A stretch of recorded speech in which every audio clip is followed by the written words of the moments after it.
दोस्तों, मैं आरिफ खान एक बार फिर क्राइम एक्सपोजर न्यूज़ रूम से आपके सामने नए मुद्दों और ताज़ा खबरों के साथ।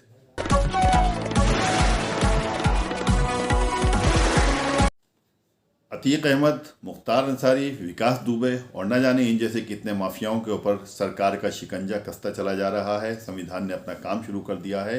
इन तमाम बातों से जो सरकार का जो इकबाल है वो आम आदमी की नज़रों में बुलंद हुआ है। अतीक जैसे माफिया, अंसारी जैसे माफिया, विकास दुबे जैसे लोगों का हौसला जब इतना बढ़ जाता है, जो पुलिस के ऊपर डायरेक्ट फायर करके कई पुलिस अधिकारियों को मार देते हैं, तो उस पर कई सवाल खड़े होते हैं कि आखिर इनको ये हौसला मिलता कहाँ से है। ये अतीक जैसे अंसारी जैसे जो माफिया हैं, ये पैदा कहाँ से होते हैं और क्यों होते हैं? सिस्टम में हमारे कहाँ कमी है? क्योंकि सरकार और प्रशासन, शासन बहुत बड़ी चीज़ का नाम होता है। अगर वो चाहे तो ऐसे गुंडे और माफियाओं को पलक झपकते ही कुचल सकता है। जैसे कि आजकल योगी जी कहते हैं कि मिटा देंगे, ठोक दो, तो वो जो कहते हैं, हालांकि उनकी जो इस भाषा को बहुत से लोग जो है असंसदीय मानते हैं या उसके ऊपर एतराज़ करते हैं, लेकिन इन लोगों का इलाज के लिए उस भाषा का होना भी लगता है कि अनिवार्य है। जिस तरह से कैंसर के लिए बहुत सख्त तरीन दवाओं की ज़रूरत पड़ती है या सर्जरी की ज़रूरत पड़ती है, तो ये लोग, ऐसे माफिया लोग जो समाज के लिए कैंसर हो जाते हैं, उनके लिए वही इलाज की ज़रूरत है जो कि योगी जी ने आजकल अपना रखे हैं, मुख्यमंत्री जी ने जो अपनाए हुए हैं। अतीक अहमद को माननीय न्यायालय ने उम्र कैद की सज़ा दी है। उस पर राज्यपाल के घर वाले संतुष्ट नज़र नहीं आए। उन्होंने कहा कि अगर फांसी होती तो अच्छा था, और उन्होंने जो कमेंट्स किया उसने सारे सिस्टम की पोल खोल दी। उन्होंने कहा कि अगर उसको फांसी होती तो अच्छा होता, क्योंकि जेल में रहकर वो कुछ भी करा सकता है। अंदाज़ा लगा लीजिए उनके इस कमेंट से कि उसको उम्र कैद की सज़ा हो गई है, लेकिन वो परिवार अब भी डर के साए में जिएगा, क्योंकि उनको एक कहीं ना कहीं डर लगा रहेगा कि कहीं अतीक जेल से उनका कांड नहीं करा दे, उनकी सुपारी नहीं दे दे, या उनका मर्डर नहीं करा दे, उनकी हत्या नहीं। कुछ दिन पहले सब लोगों ने देखा है कि एक बड़े चैनल पर लॉरेंस बिश्नोई का इंटरव्यू जिस तरह से चला, और उन्होंने खुलेआम ऐसी बातें कही जिससे लगता है कि कहीं उनको कानून के या संविधान की या उसका उनको किसी को कोई डर नहीं है। उन्होंने खुलेआम वहाँ से चैलेंज किया, उन्होंने धमकी दी कि अब बस एक ही इच्छा है कि सलमान खान को मारने की। तो जेल में रह करके जो आदमी धमकी दे रहा है, तो उसके ऊपर कम से कम एक मुकदमा तो और लिखा जाना चाहिए था, लेकिन उसके ऊपर कोई कार्रवाई भी नहीं हुई। और सबसे बड़ा सवाल पैदा ये होता है कि लॉरेंस बिश्नोई को जेल के अंदर मोबाइल कहाँ से दिया गया, जिसने इतनी लंबी बात करी चैनल के एंकर से, और पूरा इंटरव्यू दिया उसने वहाँ पर, जबकि उसने कई सवाल भी किए इस प्रकार के कि आपको ये मोबाइल कहाँ से मिला। तो उसके जवाब में उन्होंने ये कहा कि सब कुछ मिल जाता है, सब कुछ यहाँ पर हो जाता है। तो सवाल फिर वहीं खड़े होते हैंगे कि हमारा सिस्टम क्या कर रहा है, और अगर जेल के अंदर कोई आदमी माफिया जाता है तो उससे आम आदमी किस तरह सुरक्षित रह सकता है। जिस तरह से सब लोग जानते हैं कि लॉरेंस बिश्नोई ने वहाँ से खुलेआम जिस बात के अपनी चर्चाएं की हैं, उन्होंने खुलेआम जो बातें कही हैं, उसने सबको हैरत में डाल दिया, ताज्जुब में डाल दिया है। सिद्धू मूसेवाले का जो मर्डर हुआ उसके बारे में भी उन्होंने बताया। ये ज़रूर कहा कि इसमें मेरा हाथ नहीं था, लेकिन उनकी साजिश जेल से ही रची गई थी, ये पुलिस का खुद का दावा है। तो जेल में बैठे लोग जो उनकी साजिश, मर्डर की साजिश रच सकते हैं, आखिर हमारा सिस्टम कहाँ जा रहा है? सवाल फिर सिस्टम पे खड़े होते हैं कि सिस्टम आखिर क्या कर रहा है। जेल में बैठने के बाद में भी जब अपराधी प्रवृत्ति के लोग अपराध कर रहे हैं, तो जो पीड़ित व्यक्ति हैं उनको इंसाफ कैसे मिलेगा, उनको किस तरह से वो अपना जीवन गुजारेंगे, उनका क्या होगा? सरकार, शासन, प्रशासन, सरकार, ये सब क्यों पंगु बना हुआ है उनके सामने? क्यों उनके ऊपर कोई ऐसी कार्रवाई नहीं करता जिससे कि ये सब चीज़ें ख़त्म हो जाएं? अतीक को उम्र कैद की सज़ा हुई, आगे जाके हो सकता है कि वो छूट जाए या उसको फांसी हो जाए या उसकी सज़ा यही बरकरार रहे। बहरहाल वो तो अपनी जगह है, लेकिन अतीक को ये जल्दी जल्दी जो एक्शन हुआ, और जो उसके बाद में उमेश पाल का जो सड़क पे किनारे जिस तरह से उनको भून दिया गया, और अतीक के ग्रुपों पर उनका आरोप लगा कि उन्होंने मारा है, कई को इनकाउंटर भी कर दिया गया, और वो काफ़ी चर्चा में रहा। लेकिन इस प्रकार की घटनाएं कोई एक नहीं। जिस समय कहते हैं कि अतीक के गुर्गे उमेश पाल को सड़क पर भून रहे थे, उसके आगे या पीछे मुरादाबाद में एक सीए को गोलियों से भून दिया गया था, दिन दहाड़े भून दिया गया था। एक लड़की ने इसलिए खुदकशी कर ली थी कि मनचले उसको छेड़ते थे, लेकिन पुलिस पर कोई कार्रवाई नहीं कर रही थी। इस पर की बहुत सी घटनाएं हैं जो ऐसी होती रहती हैं, लेकिन इन घटनाओं पर काबू नहीं करना, यही संविधान की हार है, और यही कानून के ऊपर सवाल खड़े करती है, पुलिस प्रशासन के ऊपर सवाल खड़ी करती है। आज सफ़ेद माफियाओं का दौर है। सफ़ेद माफियाओं से मेरी मुराद ये है कि ऐसे माफिया हैं जिनके ऊपर सियासी संरक्षण है, राजनीति संरक्षण है, तो कहीं शासन प्रशासन का संरक्षण है।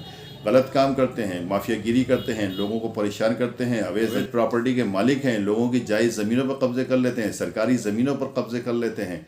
लेकिन उनको कोई कुछ नहीं कहता या उनका कोई कुछ नहीं करता, क्योंकि अगर उनके ऊपर कहीं कोई एक्शन करता है या कोई पुलिस के लिए उनकी कोई शिकायत पीड़ित लेके जाता है तो कोई ना कोई राजनीतिक सोच उनके बीच में आ जाता है, या कहीं ना कहीं शासन प्रशासन की उनके ऊपर जो है पीछे पीठ पे हाथ होता है। इसलिए सिर्फ बात को हंस के टाल दिया जाता है, लेकिन पीड़ित अपनी जगह पे पीड़ित रहता है। और वो माफिया जो है दिन दूनी रात चौगनी तरक्की करते चले जा रहे हैं, उनके हौसले बढ़ रहे हैं, उनके जो है हिम्मतें बढ़ रही हैं इसमें के काम करने के लिए। इसीलिए जो क्राइम कल होते थे वो आज भी होते हैं। आज सरकार कितने ढोल पीट ले कि हमने क्राइम को ख़त्म कर दिया है, हम ज़ीरो टॉलरेंस लेकर आते हैं। अगर ज़ीरो टॉलरेंस लेकर आते हैं तो हर ज़िले से क्राइम की, क्रिमिनलों की सूची क्यों नहीं जारी करते। इसमें कोई शक नहीं है कि इस सरकार ने फिर भी बहुत अच्छे काम किए हैं, पहले से बहुत बेहतर काम किए हैं, क्राइम पे कंट्रोल भी किया है। लेकिन जिस तरह से इस सरकार के दावे हैं कि हमने क्राइम को ख़त्म कर दिया है, क्राइम को ज़ीरो टॉलरेंस पे ले आएंगे, ये बिल्कुल गलत बात है। क्राइम आज भी वैसे ही है। ये अलग बात है कि कल में और आज में सिर्फ 5 या 10% का फ़र्क ज़रूर आया है, या ये कहिए कि कुछ क्रिमिनलों को पकड़ पकड़ के चुने हुए क्रिमिनलों को पकड़ पकड़ के सज़ाएँ दी जा रही हैंगी। लेकिन उसके बाद में भी जो क्राइम अपनी जगह पर था, लूट आज भी हो रही है, रेप आज भी हो रहे हैं, आज भी मर्डर हो रहे हैं, हत्याएँ हो रही हैं, ज़मीनों पर कब्जे हो रहे हैं, नाजायज़ धमकियाँ दी जा रही हैंगी, सब कुछ हो रहा है। लेकिन ये वो सफ़ेद पोश माफिया हैं जिनके पीछे किसी न किसी का हाथ है। इनका ना पुलिस कुछ बिगाड़ पा रही है, ना शासन कुछ बिगाड़ पा रहा है, ना प्रशासन कुछ बिगाड़ पा रहा है, और ना ही इनके साथ ना ही इनके कारोबार रुक रहे हैं। जिस तरह से सरकार के दावे हैं कि हम क्राइम को ज़ीरो टॉलरेंस पर लेकर आएंगे, तो उसके लिए बहुत ट्रांसपेरेंसी से काम करना पड़ेगा सरकार को, बहुत ईमानदार अधिकारियों के साथ में काम करना पड़ेगा ताकि सरकार की मंशा पूरी हो। क्योंकि सरकार जैसे योगी सरकार है इस वक्त चाहती है, मोदी सरकार है इस वक्त चाहती है कि क्राइम ख़त्म हो, आम आदमी जो है एक आम जिंदगी गुजारे, चैन की इज्जत की ज़िंदगी गुजारे। लेकिन हो सकता है कहीं ना कहीं कुछ अधिकारी जो है सरकार के इस प्रोग्राम को फेल करने की ताक में बैठे हैं, या वो कुछ उनके कर नहीं पा रहे हैं, ये सरकार की मंशा के अनुरूप काम नहीं कर पा रहे हैं। इसलिए सरकार को ऐसे स्थानों पर उन अधिकारियों को भेजना होगा जो सरकार की मंशा के अनुरूप काम करें। राहुल गांधी का वो इंटरव्यू सुनिए जिसमें उन्होंने बार बार ये कहा है कि सरकार चाहे मेरी सदस्यता निरस्त कर दे, चाहे मुझे गिरफ्तार कर ले, मुझे जेल भेज दे, लेकिन मेरा जो सवाल है वो कायम रहेगा और मैं सरकार से पूछता रहूँगा कि अडानी की शेल कंपनियों में 20,000 करोड़ रुपया जो खर्च किया है वो किसका है। सवाल भी उनका जायज़ है कि वो किसका है। सरकार को कम से कम उसका जवाब तो देना ही चाहिए कि वो किसका है, लेकिन ना तो सरकार जवाब दे रही है और ना ही राहुल गांधी पीछे हट रहे हैं। देखिए उन्होंने क्या कहा है अपने इस इंटरव्यू में।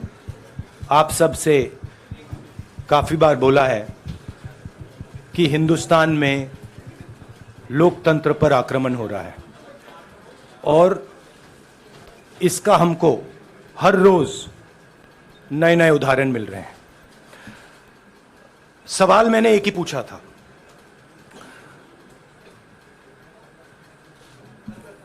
फाउंडेशन पे जाता हूं,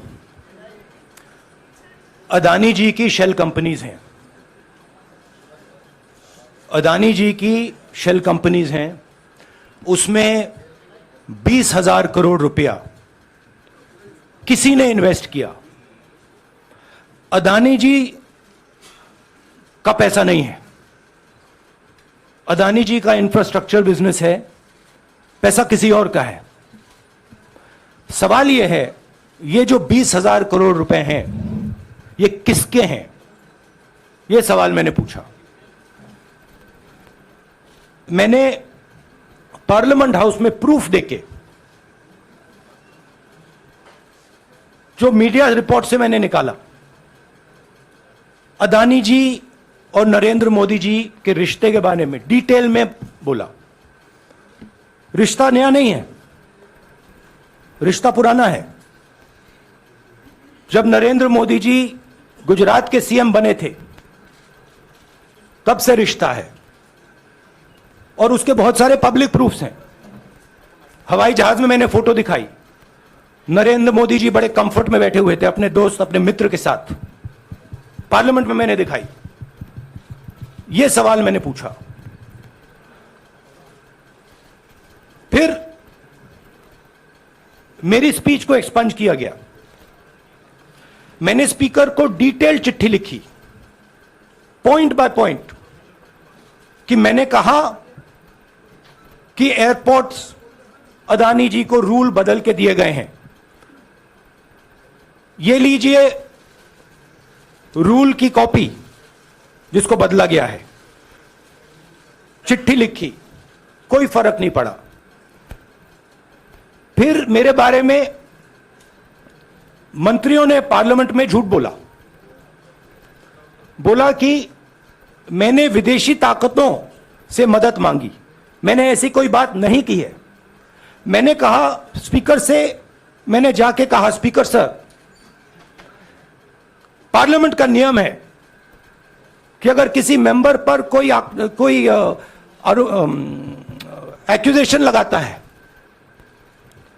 तो उस मेंबर को जवाब देने का हक होता है। मैंने एक चिट्ठी लिखी, उस चिट्ठी का जवाब नहीं आया। दूसरी चिट्ठी लिखी, उस चिट्ठी का जवाब नहीं आया। फिर मैं स्पीकर के चेंबर में गया। मैंने स्पीकर सर से कहा, स्पीकर सर ये कानून है, ये रूल है, इन्होंने झूठा आरोप लगाया है, मुझे आप बोलने क्यों नहीं दे रहे हैं? स्पीकर सर मुस्कुराते हैं, कहते मैं नहीं कर सकता। और फिर उसके बाद आपने सबने देखा क्या हुआ। सवाल पूछना मैं बंद नहीं करूंगा। नरेंद्र मोदी जी का अदानी के साथ क्या रिश्ता है और 20,000 करोड़ रुपए किसके हैं, मैं पूछता जाऊंगा। मुझे कोई डर नहीं लगता इन लोगों से। और अगर ये सोचें कि मुझे डिस्क्वालीफाई करके, धमका के, जेल में डाल के मुझे बंद कर सकते, नहीं, मेरी वो हिस्ट्री नहीं है। मैं हिंदुस्तान के लोकतंत्र के लिए लड़ रहा हूं और मैं हिंदुस्तान के लोकतंत्र के लिए लड़ता रहूंगा। किसी चीज से नहीं डरता हूं, यह सच्चाई है। अब आप सवाल पूछिए। एक एक करके है कि आप शहीदों के परिवार से आते हैं, आपकी दादी भी डिस्क्वालीफाई हुई, जनता के बीच गई, आप सत्ता में वापस आए। आज के दौर में राहुल गांधी भी डिस्क्वालीफाई हो गए हैं क्योंकि तमाम आपने इश्यूज को उठाया, चीन के इश्यूज को उठाया। क्या राहुल गांधी भी जनता के बीच में जाएंगे और वही वापसी फिर से करेंगे? राहुल गांधी भारत जोड़ो यात्रा में 4.5 महीने जनता के बीच में रहेंगे और वो मेरा काम है, वो मैं करता जाऊंगा। हाँ जी, अनवर। आज के हिंदुस्तान में जो पहले राजनीतिक पार्टियों को सपोर्ट मिलती थी, मीडिया से मिलती थी, बाकी इंस्टीट्यूशन से मिलती थी, वो नहीं मिलती है। तो ऑपोजिशन की पार्टीज को एक ही रास्ता है, जनता के बीच में जाने का। हाँ जी, अनवर। सर, भारतीय जनता पार्टी ने आप पर ओबीसी समुदाय के अपमान का आरोप लगाया है, इस पर आप क्या जवाब देना चाहेंगे भारतीय जनता पार्टी को? मैं पिछले भारत जोड़ो यात्रा में, आप मेरी कोई भी स्पीच देख लीजिए, मैं वहां कह रहा हूं सब समाज एक हैं, सबको एक साथ चलना चाहिए, भाईचारा होना चाहिए, नफरत नहीं होनी चाहिए, हिंसा नहीं होनी चाहिए। तो मेरी पोजीशन बिल्कुल क्लियर है। ये ओबीसी का मामला नहीं है, ये नरेंद्र मोदी जी और अदानी जी के रिश्ते का मामला है। 20,000 करोड़ रुपए जो अदानी जी को पता नहीं कहां से मिले, उसके बारे में मैं सवाल पूछ रहा हूं और उसका जवाब चाहिए। बीजेपी ध्यान को भड़काने की कोशिश करती है, कभी ओबीसी की बात करेगी, कभी विदेश की बात करेगी, कभी कुछ और बात करेगी, कभी डिस्क्वालिफिकेशन की बात करेगी, मगर सवाल यही है 20,000 करोड़ रुपए, $3 बिलियन किसका था? संजय मिश्रा। और वो अदानी का पैसा नहीं हो सकता। संजय मिश्रा।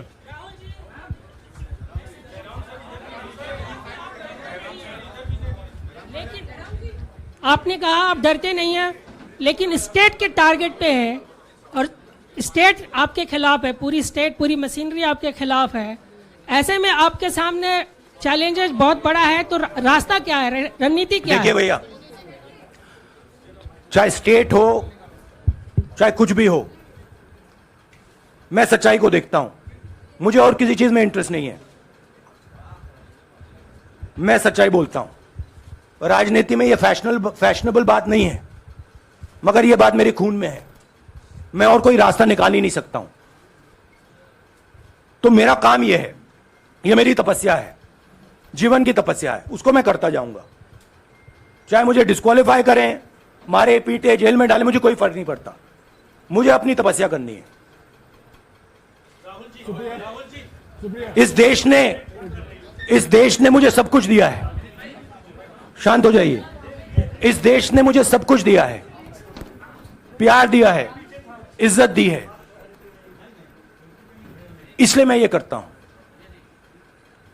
हाँ Supriya. Sir Rahul sir, BJP के जो लीडर्स आप पे अटैक कर रहे हैं उस पर आप क्या कहेंगे? और इसके अलावा वायनाड, वहां पर जब से खबर गई है वहां पे लोग बहुत डिसबिलीफ में है, प्रोटेस्ट भी इरप्ट हो रहा है, आप अपनी कॉन्स्टिट्यूएंसी के लोगों को क्या कहना चाहेंगे? नहीं, मैंने सोचा है कि मैं अपनी, देखिए मैंने कॉन्स्टिट्यूएंसी में भी बोला कि वायनाड के लोगों के साथ मेरा पारिवारिक रिश्ता है, फैमिली प्यार का रिश्ता है। तो मैंने सोचा कि मैं वायनाड के लोगों के लिए अपनी एक चिट्ठी लिखूं उनके लिए कि मेरे दिल में उनके लिए क्या है, तो वो तो मैं रिजॉल्व कर दूंगा। उनका, देखिए बीजेपी के नेताओं का काम यही है। देखिए वो सब नरेंद्र मोदी जी से डरते हैं, कारण आप जानते हो। नरेंद्र मोदी जी ने कहा कि देखिए ध्यान हटाना है। वो सब जानते हैं अदानी जी और नरेंद्र मोदी जी का रिश्ता, सारे के सारे जानते हैं क्या रिश्ता है, सब जानते हैं, मगर डरते हैं। तो अगर नरेंद्र मोदी जी ने उनसे कहा कि भैया ध्यान उधर करो, ध्यान उधर करेंगे। मगर सवाल यही है 20,000 करोड़ रुपए किसका है? हाँ जैनेंद्र। राहुल जी पूरी कांग्रेस पार्टी, सर पूरी कांग्रेस पार्टी ये कह रही है कि आप चाहे वो गुजरात की कोर्ट ने आपको सजा सुनाई या आपका निलंबन हुआ, ये सब कुछ केंद्र सरकार प्रधानमंत्री के इशारे पर हो रहा है। लेकिन बीजेपी कह रही है कि कानून ने अपना काम किया है। तो जो ये दलील है कि कानून ने आपको सजा दी है और उसी की वजह से आपका निलंबन भी हुआ है, इस पर आप क्या देखिए लीगल मैटर है, पर ये हुआ है? लीगल मैटर है। मैं हिंदुस्तान के लीगल सिस्टम को रिस्पेक्ट करता हूं। मैं लीगल मैटर पे इस प्रेस कॉन्फ्रेंस में बात नहीं करना चाहता हूं। हाँ संजीव। अगर आपके लीगल सवाल होंगे तो आप हमारी लीगल टीम से पूछ लीजिए। Look please understand why I have been disqualified. I have been disqualified because the prime minister is scared of my next speech. He is scared of the next speech that is going to come on Adani, right? I've seen it in his eyes. So he is terrified of the next speech that is going to come, and they don't want that speech to be in parliament. That's the issue. That is why first the distraction, now the disqualification. Please don't be confused about this matter. There is a deep relationship between Narendra Modi ji and Mr. Adani. There is a question. 20,000 crore rupees have suddenly arrived in Mr. Adani's shell companies. Where has this money come from? Whose money is it? It is, some of these companies are defense companies. Why is the defense ministry not asking this question? Why is the defense ministry not asking the question? But please explain to us whose money is this that is being spent on our drone development, that is being spent on our missile development, that is being spent on our ordnance production. Why is the defense ministry not asking this question? हाँ मंजरी please एक minute मंजरी। सदस्यता की रद्द हुई तो उसके बाद बहुत सारे ऐसे विपक्षी दल जो अभी तक कांग्रेस से दूरी बना के चलते थे वो भी आपके समर्थन में आए। तो आपको क्या लगता है अब वो समय आ गया है जब सारे विपक्ष को एकजुट हो जाना चाहिए? मैं उन सब विपक्षी दलों का धन्यवाद करता हूं कि उन्होंने इस बात में हमारी सपोर्ट की और हम सब मिलके काम करेंगे। रंजीता। जिस बयान को लेकर आपको ये सजा सुनाई गई है, क्या आपको लगता है, आपको अफसोस है उस बयान को लेकर? क्या कहेंगे उस बयान पर? अब देखिए अब ये लीगल डिस्कशन है, उस पर मैं टिप्पणी नहीं करना चाहता हूं क्योंकि ये कोर्ट में मामला है। मगर मैं जो भी सवाल उठाता हूं वो सोच समझ के उठाता हूं। हाँ जी नीरज। राहुल जी अभी कुछ ही दिन पहले लक्षद्वीप के सांसद मोहम्मद फैजल की सदस्यता गई थी और बाद में हाईकोर्ट ने स्टे कर दिया था अभी उनकी मेंबरशिप रीइंस्टेट नहीं हुई है। देखिए- तो सुन लीजिए, हाँ। राहुल जी सुन लीजिए, अभी उनकी सदस्यता रीइंस्टेट नहीं है, लेकिन चुनाव आयोग ने चुनाव की घोषणा करने के बाद उसे रोक दिया था। अगर ऊपरी अदालत से आपको स्टे मिलता है तो आपको उम्मीद है कि लोकसभा स्पीकर भी आपकी सदस्यता को बहाल कर देंगे? मुझे उम्मीद में कोई इंटरेस्ट ही नहीं है, चाहे मुझे सदस्यता मिले ना मिले, मैं अपना काम करूंगा। अगर ये मुझे परमानेंटली डिस्क्वालीफाई कर दें तो भी मैं अपना काम करूंगा, अगर मुझे रीइंस्टेट कर दें तो भी मैं अपना काम करूंगा। मुझे कोई फर्क नहीं पड़ता मैं पार्लियामेंट के अंदर हूं या बाहर हूं, कहां हूं। मैंने आपसे कहा मुझे अपनी तपस्या करनी है, मैं उसको करके दिखाऊंगा, आपके लिए नहीं, अपने लिए। रवि एक मिनट रमन, एक मिनट रमन।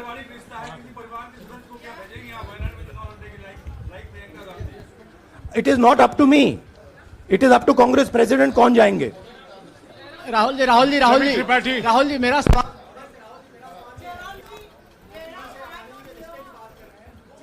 आपके यहाँ बैठे हैं, हाँ। दोनों मुख्यमंत्रियों का भी अडानी जी से रिश्ता है, उनके साथ लेन देन का मामला, उसका कहा जाए धंधे का मामला है, लेकिन क्या धंधे का मामला क्या बात कर रहे हैं ये धंधा रोकेंगे ये लोग? जिनके पास जो भी स्टेट का उनके साथ नाता है, जो भी बिजनेस चल रहा है, वो बिजनेस रोका जाएगा क्या?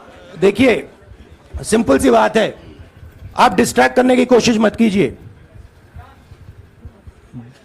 20,000 करोड़ रुपए अदानी जी की शेल कंपनीज में कहां से आए, आप इंक्वायरी कीजिए। अगर बात निकली कि हमारे चीफ मिनिस्टर का पैसा है तो इनको जेल में डाल दीजिए, अगर बात निकली तो किसी और का पैसा है तो उसको जेल में डालिए। हाँ Siddharth sir, Rahul sir, please Rahul madam sir. एक मिनट। मैडम आप लोकतंत्र को समझिए। ये जो पैनिक रिएक्शन इन्होंने किया है नरेंद्र मोदी जी ने, इससे सबसे ज्यादा फायदा मिलेगा विपक्ष को। ये इन्होंने हमें हथियार पकड़ा दिया है, ये आप बात समझिए। ये मोदी जी पैनिक में आ गए कि बात निकल जाएगी, ये 20,000 करोड़ रुपए किसके हैं, डर गए, घबरा गए, इन्होंने पूरा सीक्वेंस शुरू कर दिया। ये विपक्ष को सबसे बड़ा इन्होंने हथियार दिया है राहुल जी, क्योंकि जनता के माइंड में अब एक सवाल आ गया है कि जनता जानती है कि अदानी जी भ्रष्ट व्यक्ति है। अब जनता के माइंड में यह सवाल उठा है कि इस भ्रष्ट व्यक्ति को हिंदुस्तान का प्रधानमंत्री क्यों बचा रहा है। यह मतलब अब सब कुछ बीजेपी के लोग, नरेंद्र मोदी जी सब कुछ इस व्यक्ति को बचाने के लिए क्यों कर रहे हैं। दूसरा सवाल,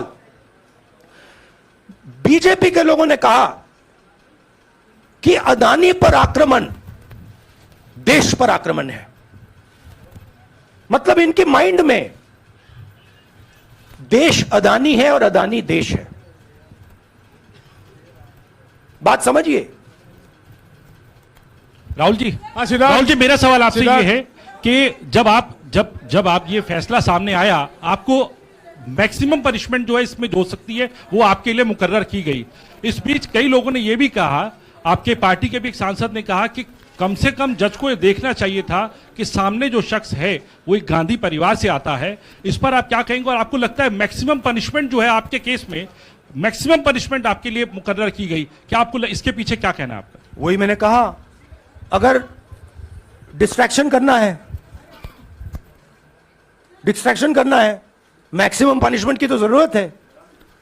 मिनिमम पनिशमेंट से बात थोड़ी बनेगी। मैं तो सोच रहा था भैया 5 साल होते, 7 साल होते, 10 साल होते, वो भी मिल जाता, मुझे क्या फर्क पड़ रहा है। यार Rajdeep,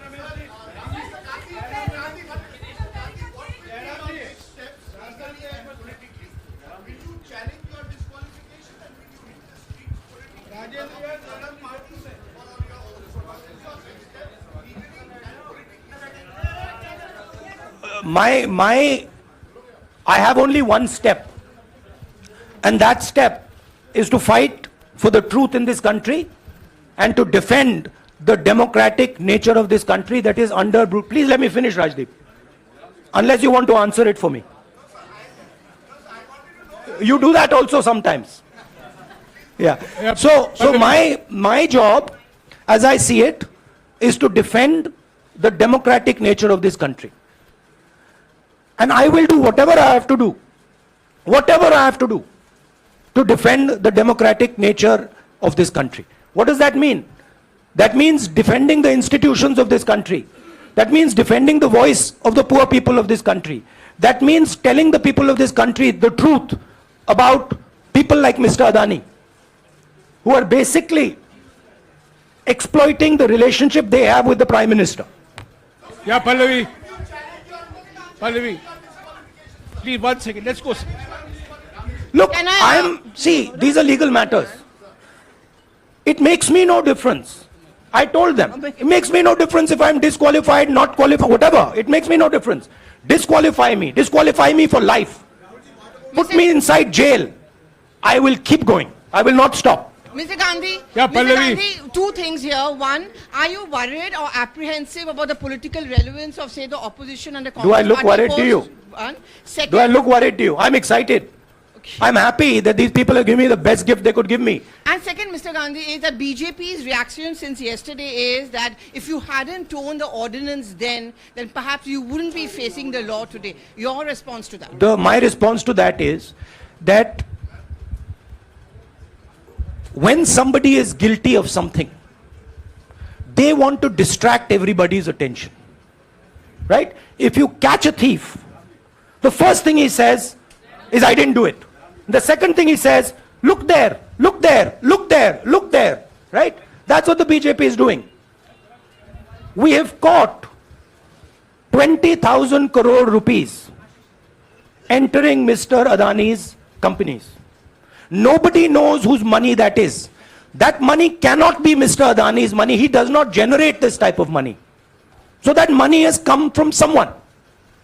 All this, OBC, disqualification, anti-national, all this is to distract from the panic that the Prime Minister is feeling. That his relationship with Mr. Adani is going to be exposed. Let me tell you, that relationship is going to be exposed. Nobody is going to stop that. It is going to happen. Because the opposition is going to press this thing until we find the answer. हाँ रवि, सिसोदिया जी को दे दो. राहुल जी जो judgement आया उसको लेकर BJP ने उसको किया है कि आपने ओबीसी का अपमान किया. पूरे देश में प्रेस कॉन्फ्रेंस करने की तैयारी कर रहे हैं कि आपने ओबीसी का अपमान किया था. भैया देखिए, पहला आपका अटेम्प्ट वहां से आया, दूसरा आपका अटेम्प्ट यहां से आया, तीसरा आपका अटेम्प्ट यहां से आया. आप इतनी डायरेक्टली बीजेपी के लिए क्यों काम कर रहे हो? थोड़ी डिस्कशन से करो यार. थोड़ा घूम घाम के पूछो. क्या आपको ऑर्डर दिया है क्या? देखो मुस्कुरा रहे हैं. घूम घाम मैं आपको उदाहरण देता हूं. आप थोड़ा घूम घाम के निकाल नुकुल के बोलो. देखो ऐसे बोलो पहले, राहुल जी. हाँ, तो please if you want to work for the BJP, then bring a BJP flag symbol here and put it on your chest. Then I'll answer you the same way I answer them. Don't pretend to be a press man. Vikrant. Rahul ji. हवा निकल गई. Rahul ji, BJP के लोग बार बार ये बात कहते हैं कि आपने जब विदेश में जाके भाषण दिया तो उन्होंने कहा माफी मांग लेते. अभी कहा कि कोर्ट में आपसे कहा गया माफी मांग लेते. तो जब ये लोग कहते हैं राहुल गांधी माफी मांग लेते, तो राहुल गांधी क्या सोचते हैं?